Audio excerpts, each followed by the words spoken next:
hian hon in na lian in sa ka kung le quay mo để hôn pia hay qua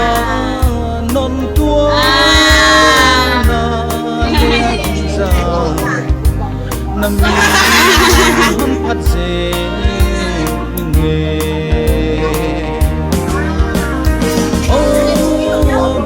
ta bất thiện dia ô phát ta tâu ba nahi vì tu hỏi về khasia hallelujah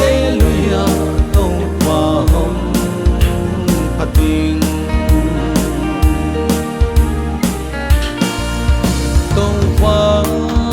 non ni na atu phi ye ngày qua non tua na làm đăng loa sim thu lệ dây lang lel chim long vang liang bất hian hò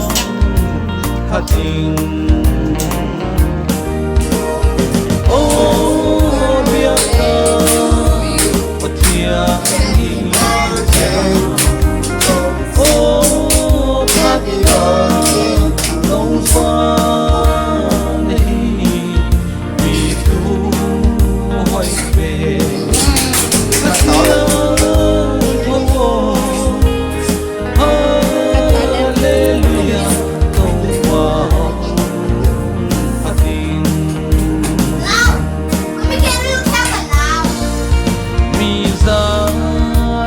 na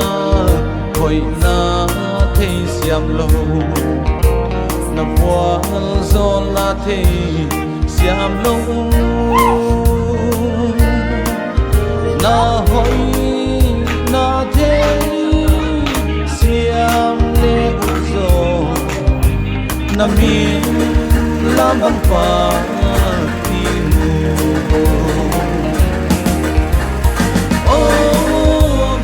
ta bất thiện dia ô phát ta tâu pa nahi vì tu hỏi về khasia thâu hallelujah tâu pa hồng phát tình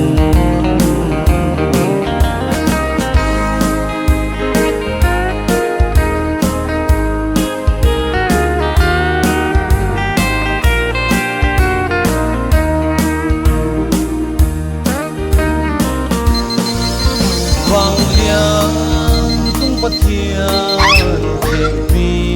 na in na ban gia linh non lê na lum no na lê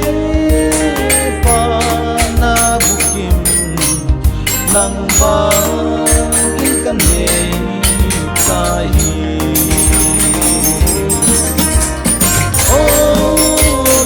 ta bất thiện dia